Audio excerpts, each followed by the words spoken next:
Okey, ni 28. Muka surat 2 ni 2. Okey. Situ ni di bawah ijabul Jumaah, kewajipan Jumaat. Qaul yang ke-628. Imam Syafi'i berkata, situlah okey. Sebab di sini ni ada dengan ana ni, ya. Tu dia. Nah, tak apalah, itulah maksudnya tu. Ana parok tu nerwa 3. Memang ada tinggal, ana cek ni ada tinggal, tanda tu tak kena. Tak apalah. Itulah situ Nerwa ni cuma di sini ana ni ada kitab dengan ana ni anak buah Imam Syafi'i, Imam Al-Muzani. Dia ada buat ulasan. Tak apalah. Tak banyak sebenarnya ulasan dia ni. Okey. Imam Syafi'i berkata, jika ia takut, ia ni maknanya musalli lah.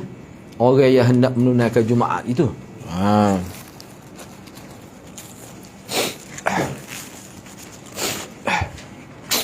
Jika ia takut apabila keluar pada salat Jumaat, mana takut untuk keluar menunaikan salat Jumaat.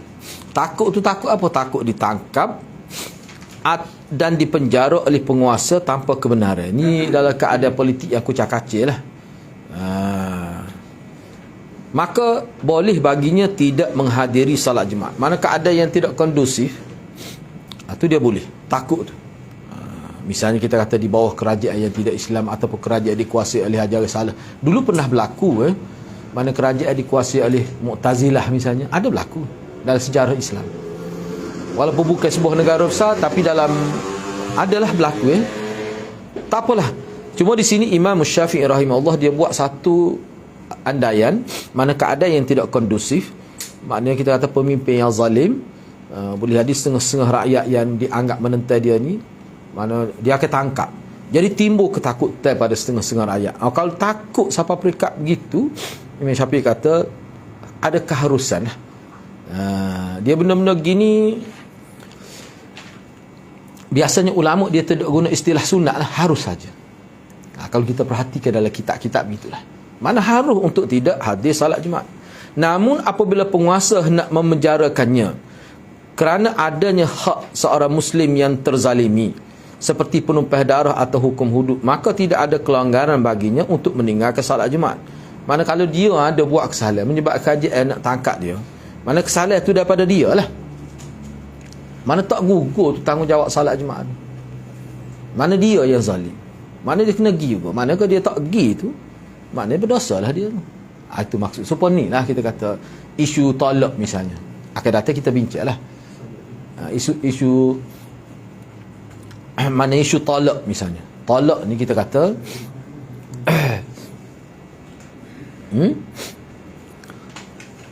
dalam, bukan dalam, cuma saya sebut dalam fiqh Syafi'i lah. Dalam fiqh hal lain pun ada juga sebut begitu. Misalnya seorang tu ketika dia mabuk, dia pun melafazkan talak, memang jatuh. Kecuali kalau mabuk itu bukan pilihan dia, tidak sengaja. Contoh dia capur beberapa air ke, dia beli kedai tu, maka dia jadi mabuk dia. Dia tak sengaja, tak tahu pun mabuk. Tu lain cerita. Ni mana puncak mabuk tu dia ambil kira.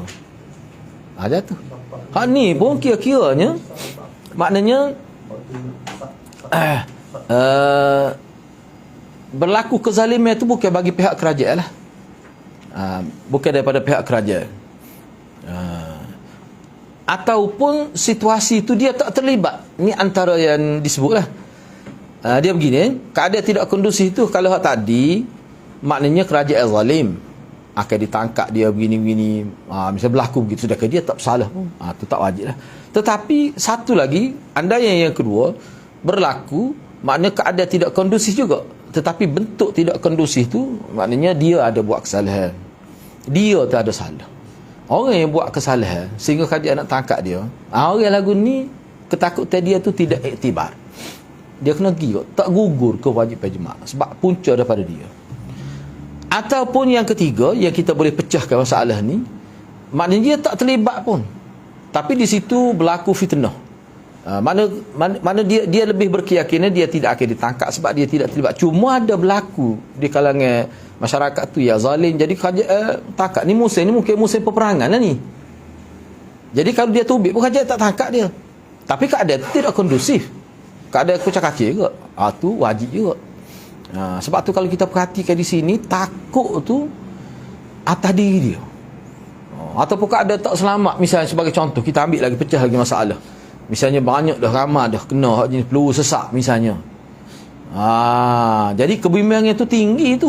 Boleh jadi dia mati, padahal dia tak bersalah pun. Kalau nak kiasannya, tetap ada kewajipan jemaah itu. Tapi kebimbangan itu ada. Dan kebimbangan itu tinggi lah. Kalau tempat zon perang ni, kalau tu orang penjual apa kena peluru sesak, namun lagi peluru sesak. Kalau keadaan tu bahaya sampai tahap tu, di rumah lebih sesuai. Nak ayatnya Jumaat ni, betapa fardunya Jumaat, bahkan dia menjadi syiar agama juga tu, lebih berat lagi daripada semaya fardu lain. Sebab semaya fardu lain ni kita kata fardu kifayah, Jumaat ada fardu ain tu. Semaya Jumaat fardu ain, tak boleh kita tak apa, ada dah semaya Jumaat terlepas kita. Tak boleh. Ni. Namun apabila penguasa nak membenjara tak apalah tu. Mana kesalahan dia? Kecuali apabila dia berharap hukuman itu akan dihapuskan, dimaafkan atau melalui jalan damai, maka saya berharap boleh baginya meninggalkan salat Jumaat. Tu maknanya kalau dia tak pergi pun tak apalah. Kalau dia berharap maknanya maknanya dia tu, maknanya dia bertaubat lah. Bila bertaubat, maknanya dia harap hukuman dihapuskan ataupun dimaafkan. Mana bolehlah kira-kiranya. Dia gini, sebab apa yang dibuat oleh Imam Syafi'i ni, kalau dalam kitab lain pun sebut, maknanya seseorang itu dia ada dua keadaan. Dia bersalah, maka dia takutlah dia bersalah. Ni wajib jemaah bagi dia. Lepas tu nak pergi lagu mana, takut sebab kesalahan daripada dia. Keadaan yang kedua, dia tak bersalah, cuma fitnah, zaman fitnah, boleh ada kena juga dia, bahaya juga tu. Dia tertuduh, boleh jadi berlaku gitu. Sebab kadang-kadang kajian ni dia mengambil kira tim tu, tidak kira dia kumpulan tu, di shop kumpulan pada tak terlibat pun, boleh jadi dia ditangkap. Ada kebimbangan, dia kebimbangan tu tinggi. Tu boleh mana boleh juga tak pergi. Ataupun keadaan tadilah, keadaan yang panggil khauf tu syadidul khauf. Ya. Ustaz, kalau kebimbangan itu tidak dapat dibuktikan sahih, mana? macam bunyi pura-pura. Itulah dia kata sini, maknanya kalau dia tidak yakin, maknanya lebih berat kepada selamat, dia kena pergi lagi. Mana tidak sampai mereka yakin. Sebab zaman perang ni, asasnya zaman perang ni, bila berlaku ketakutan, takut tu tahap mana? Takut tu tahap mana? Sebab tu dia ada selepas ni wajib jemaah di rumah, dia ada pula bincang tu. Mana tak gugur tu jemaah tu. Tetap kena jemaah juga. Tu timbul isu PKP tu kan? Ya ada. Ni perbincangan. Maknanya dalam skop mazhab Syafi'i pun ada tajuk tu bab tu ke.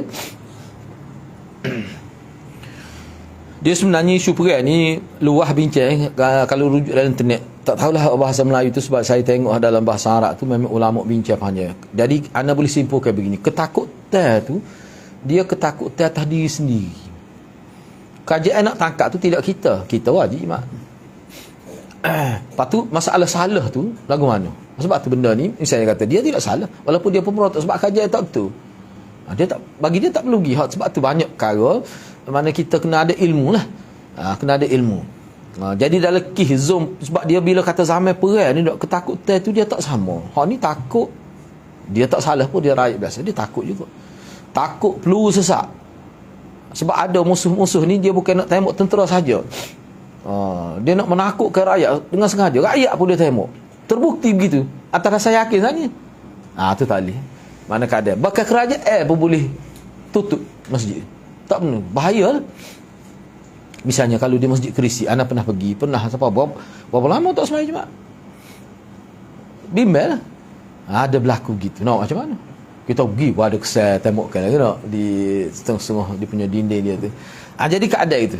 Jadi orang yang terlibat tu dia lebih tahu. Sebab tu kukuk mana pun kita kena tahu. Imam Syafi'i buat ni supaya maknanya kalau kita tak sampai tahap takut yang melayan nyawa, takut tu ada sama. Bunyi kilat pun takut. Ni takut ni sampai mereka hilang nyawa. Itu maksud takut ni.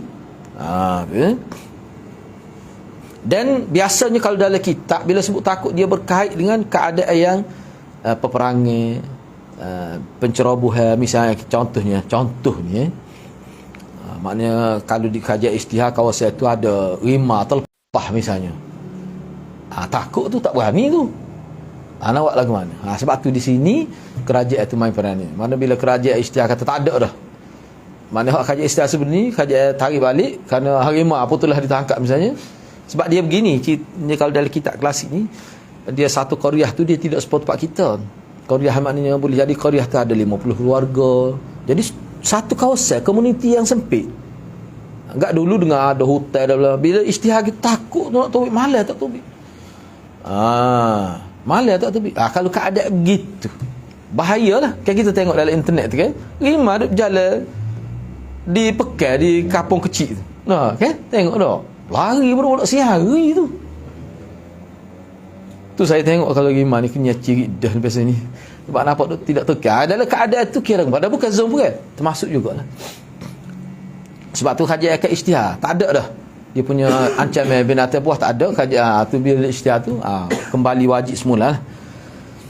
Jadi kukuk mana pun kalau kita lihat di sini kenyataan Imam Syafi'i ini dalam konteks nak supaya Jumaat tu tetap dilaksanakan kecuali sebab betul-betul syar'i. Maknanya di sini jaga nyawa tu penting ayatnya. Jaga nyawa tu penting, bukan main-main. Kita kena faham lah. Sebab tu bagi anak isu COVID apa baru ni pun kita terima lah kajian tu. Isu nyawa lah. Cuma lah ni kena betul, kena molek asah tu. Tak boleh lah ni ya.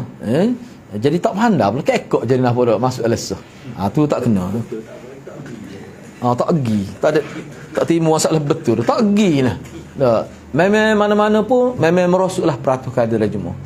Sehingga kalau di sana di tempat anak ni boleh dikatakan bila kita lepas kuliah tu kalau kecek ahli jawatan kuasa masjid rata-rata sebut 50% ada.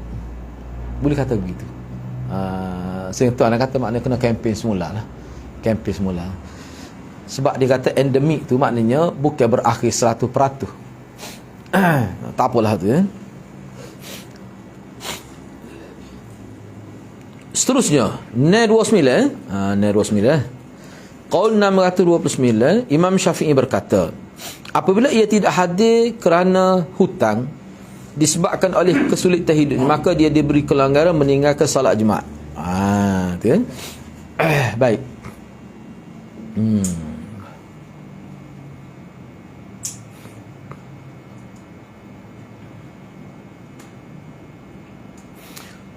Ni lebih terang lagi lah. Dia maksudnya wa in kana tughibuhu an gharimin li'usri wasahu at-takhalluf. Dia seseorang yang terbeban dengan hutang. Kalau dia pergi kat orang pergi minta hutang jadi jatuh maruah patut malu boleh jadi dalam isu sekarang kita contoh ni. Isu halal ni kan. Takkah tu bukan main-main tu pun betul ikuti hutang tu. Tu maksud dia ni. Mana tughibu ketidakhadiran dari Jumaat tu kerana masalah bebanan hutang. Orang penguti hutang tu kadang-kadang hak jukuti hutang tu kaki pukul dibayar khusus. Walaupun hak jemputan bukan dengan alun dengan syarikat tapi syarikat bayar pula kepada orang kuti hutang tu adalah keadaan itu. Mana diberi kelonggaran. Cuma hak ni kena ingat apa yang disebut oleh Imam Syafi'i hak ni sebenarnya dia tidak secara mutlak. Patut siapa bila? Mana apakah bermaksud selagi tak habis hutang, ada orang tagih hutang, minta dalam masjid atau sebab kata diugut dia terdedah pada bahaya dia, maka dia tak pergi. Orang kalau berlarut 2-3 tahun hutang tak nak bayar, tak pergi jemaah sama. Di sini dia ada perbincangan. Di sinilah orang panggil peranan kerajaan itu. Peranan kerajaan. Tu kena report pada kerajaan lah. Nak buat macam mana. Tu. Sebab tu dia kalau dia begini ni dalam kitab-kitab yang nak baca lah. Dalam kes ni mana kerajaan kena jadi orang tengah lah. Mana kerajaan kena berunding dengan sebab orang yang bui hutang pada dia tu memang dia kena tetap kena bayar. Dia tak boleh kalau kita kata mulra begitu. Mulra ni maksudnya tak boleh kita kata lunah begitu, tak boleh. Nyanyalah baru tu. Nak buat lagu mana? Kerajaan misalnya bila kerajaan cabut tangan, kerajaan pun wajibkan dia bayar. Berapa sebulan dia boleh bayar? Mana kena pasti. Jadi urusan ni kerajaan ambil perannya. Yang kedua, kerajaan akan pastikan dia tidak akan diganggu dari segi keselamatan dia. Tu campur tangan kerajaan. Cuma hak ni kalau dalam keadaan keraja tidak main perannya, hak inilah yang disebut oleh Imam Syafi'i. Nak ayatnya bak nyawa tu. Dulu pun ada dah, dulu siapa pukul, bunuh tak payah hotel. Sampai dulu pun ada dah. Keadaan itulah. Dia ada perincian dia lagi lah. Dia butai tu buat apa? Butai sendiri, dia butai sebab apa? Takut kalah judi. Butai. Tu tak boleh. Mana butai tu sendiri pun mesti menepati syariat. Banyak kau pula. Supaya orang pergi musafir nak boleh qasar ni, musafir lagu mana? Kan? Dia ada bincang. Mesti musafir tu syar'i. Kalau musafir tu bid'i, tak boleh. Misalnya musafir tu kerana lagi duduk berzikir di kubur. Tak boleh. Misalnya pergi Langkawi tak apa, pergi beli puyut je dia tu nak. Misalnya lagi Gunung Jurah, musafir misalnya Gunung Jurah. Kita kena sebutlah Gunung Jurah tu. Jadi gunung tu sendiri dia tak terasa hati insya-Allahnya. Kita sebut itu nak. Jadi kita kena sebut terang lah, sebab Gunung Jurah ni bukan dia bukan isu pergi mandi, dia bukan isu ada niat tertentu. Dia bukan berkait dengan mandi sebenarnya. Ada setengah-setengah tu dia kata apa salah mandi mana-mana pun boleh. Tu maknanya sama ada tak faham atau sengaja buat tak faham. Dia tak timbul kalau mandi saja. Dia timbulnya sebab dia ada benda lain di situ. Kalau dia tak okey naik petah pucuk nak mandi buat ke dia. Turun peluh pula.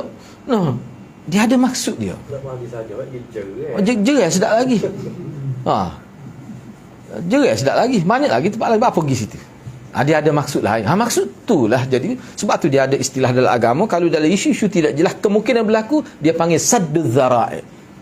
Nak sekat bahaya kerajaan main peranan, kecuali kerajaan itu tak faham atau buat tak faham, ataupun kadang-kadang mungkin kerana masalah dia nampaknya sesuatu yang undi ke misalnya, ada kan boleh jadi tu benar-benar fitnah tu, panggil fitnah tu. Dia buat tak faham, kita nampak terang-terang muka penipu tu.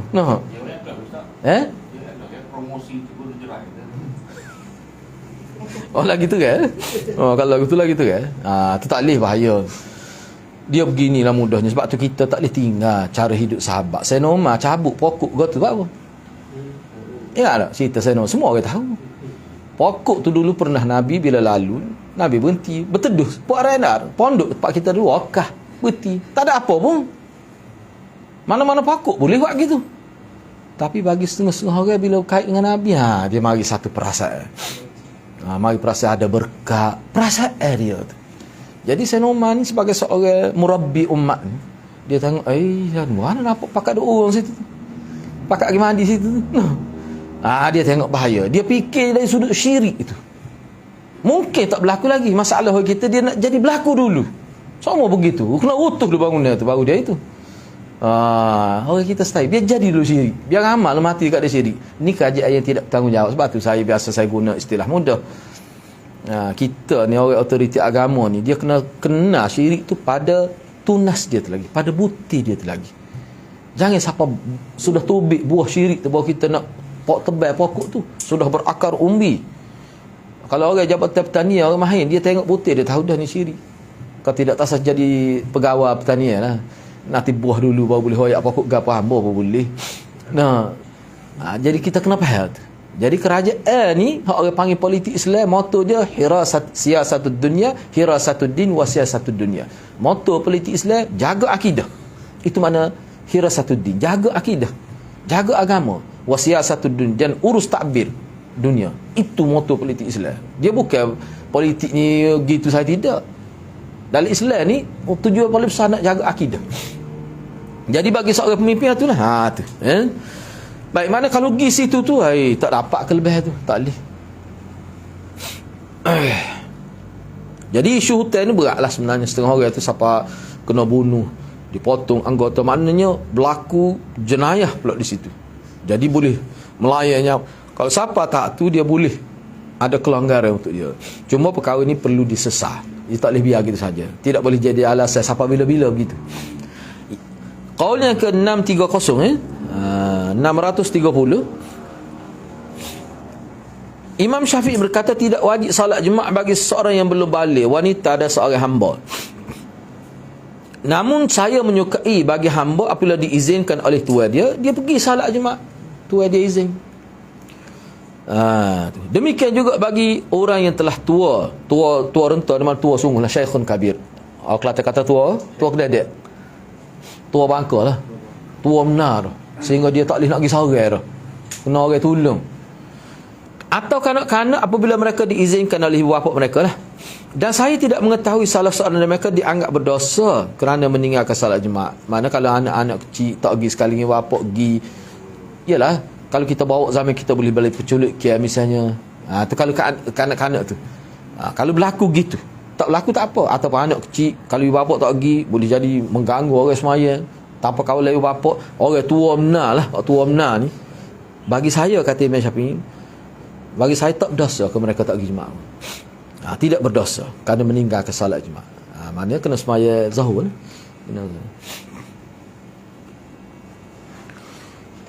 Saya tidak nafikan dalam internet, dalam kitab saya tak jumpa, wallahu alam lah. Kalau dalam zaman kita sekarang ni, kalau misalnya orang tua benar walaupun di semaya zuhur, memang wajib kau dia dengar khutbah melalui secara live itu.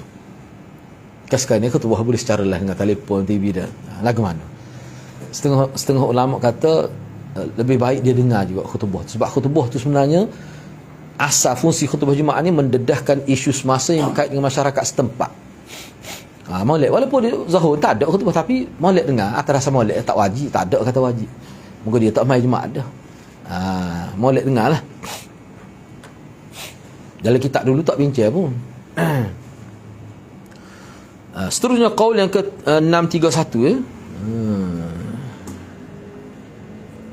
Imam Syafi'i berkata, saya tidak menyukai orang-orang yang boleh meninggalkan salat jemaah, baik orang-orang merdeka kerana uzur, kaum wanita, orang-orang yang belum balik, dan budak-budak ni hamba-hamba lah ni. Maksud dia budak ni mana hamba. Kalau kita kata kanak-kanak, tu tadi tu orang yang belum balik tu, orang tu mana kanak-kanak lah, belum balik, dan hamba-hamba, untuk mengerjakan salat zuhur hingga imam menyelesaikan salat jemaah, atau ia mengakhirkan pelaksanaan salat zuhur sampai ia benar-benar melihat imam telah menyelesaikan salat jemaah, kerana kebarangkalian saja ia mendapat kekuatan untuk menghadiri salat jemaah sebelum imam selesai salat, dan itu lebih baik baginya.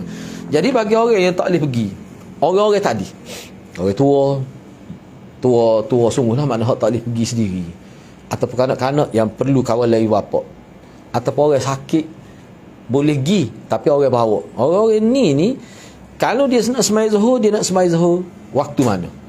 Bagi Imam Syafi'i, dia kena pastikan imam selesai dulu sembahyang jemaah, selesai sembahyang jemaah baru dia sembahyang. Apa tu? Takut kemungkinan dia boleh pergi selepas tu. Misalnya imam tak sembahyang lagi jemaah, tiba-tiba daripada sakit tu dia ada kegagahan lah, ada kekuatan. Ataupun kalau orang tua, tiba-tiba anak dia balik, mana anak dia boleh bawa pergi, dalam keadaan imam tak sembahyang lagi. Sebab tu bagi dia kena tunggu imam sudah dulu. Tak nak tahu macam mana.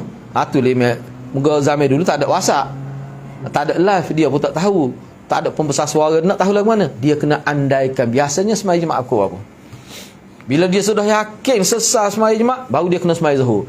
Sebab apa? Takut ada kemungkinan misalnya kalau hak tua, dia bila dia tunggu tu terbukti ada orang boleh bawa dia pergi sembahyang jemaah. Tu takut berlaku gitulah. Sebab tu maknanya di sini Imam Syafi'i tekan, bagi saya suka bila dia nak sembahyang zuhur, bagi hak tak mampu tadi, dia kena pastikan selesai dulu salat jemaah tu.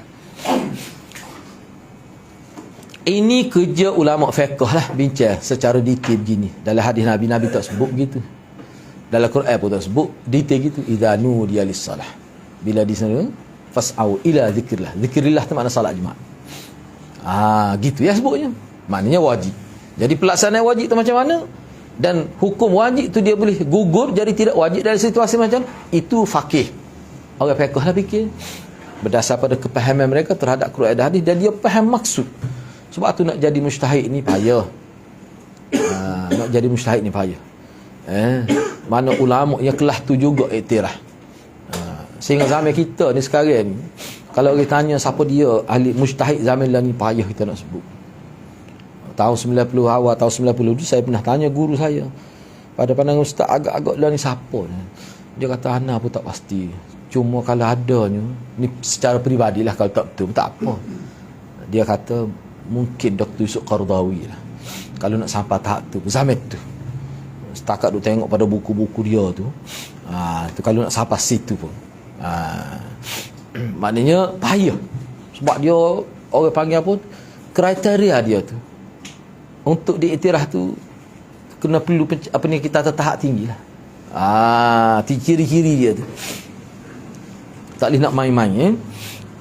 Sebab itulah kalau pendapat mujtahid yang diiktiraf, mujtahid ni ada kategori dia pula, ada istilah-istilah dia pula, peringkat mana tu. Jadi nak sampai ke tahap tu dia kena tengok sumbangan dia, misalnya karya dia, banyak perkara lah. Dan bila seorang mujtahid keluar pendapat hasil daripada ijtihad dia tidak boleh terbatal dengan ijtihad orang lain. Walaupun mungkin tidak sesuai di satu zaman, mungkin sesuai pula di satu zaman tertentu. Sebab apa? Sebab pendapat dia tu hasil daripada istinbat melalui gabungan ilmu yang mantap dikira. Baik. Okey, Imam Syafi'i berkata lagi. Ini qaul yang 632. Imam Syafi'i berkata, apabila mereka mengerjakan salat secara berjamaah atau sendiri-sendiri sesudah matahari gelincir. Matahari gelincir mana masuk waktu zuhur lah. Sebelum imam selesai salat, maka mereka tidak perlu mengulangi salat kerana mereka diberi uzur untuk meninggalkan salat jemaah. Mana orang yang kita kata ada kebenaran secara syar'i, uzur syar'i tak pergi salat, katakanlah dia mengerjakan salat sebelum imam selesai salat jemaah. Sama ada mereka tu semaya jemaah atau semaya munfarid, semaya sendiri-sendiri, kalau terbukti berlaku begitu, tak perlu qadha pun, tak perlu i'adah, tak perlu ulang balik semaya tu, kira jadilah. Sebab tu Imam Syafi'i kena perhatilah. Imam Syafi'i dia guna saya suka. Maksud ijtihad dia. Saya suka. Baik, habis di situ. Jadi kesimpulan yang anda buat di sini daripada beberapa kitab lah yang ada di hadapan anda ni, mana kesimpulannya Imam Syafi'i di sini kita nampak semaya jemaah tu seboleh-bolehnya, maknanya fardu, dan dia tu diberati, sangat diberati, bukan main, muakkad dia tu, ditekankan sangat, sehingga untuk situasi yang mengharukan seorang tidak pergi Jumaat tu situasi yang ketat, agak ketat lah. Sakit, kalau orang boleh sakit setara mana, orang boleh bawa pergi, boleh semaya lagi, kena pergi lagi. Sebab tu orang sakit, katalah dia tak boleh pergi sendiri, dia kena tunggu sesah salat Jumaat di qaryah dia. Apa kena tunggu tu? Takut ada orang lain boleh bawa selepas hari tu. Tu. Sebab itulah solat Jumaat ni kan dalam mazhab Syafi'i pun sunat diperlewatkan sikit, lewat sikit, beri peluang sikit. Tu. Tapi setengah-setengah tempat tak boleh keluar masuk kerja. Tengok keadaan lah. Gitu. Kalau tempat kita ni anak tahunnya, pengalaman anaknya, dia bukan 15 minit lebih. Lebih. Dia tunggu tu lebih sikit. Kalau subuh 15 minit, Jumaat ni lama sikit. Itulah nak ambil, sebab menggari Jumaat ni orang kita ni ada kerja, ada yang tidak. Jadi dia ambil kira. Baguslah begitu.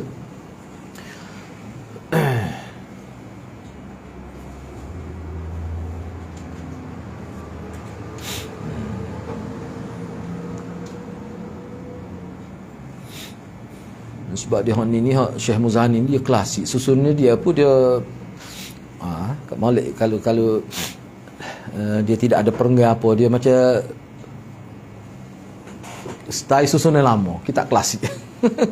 Tak ada perenggan, titik pun tak pun ada. Tak apalah.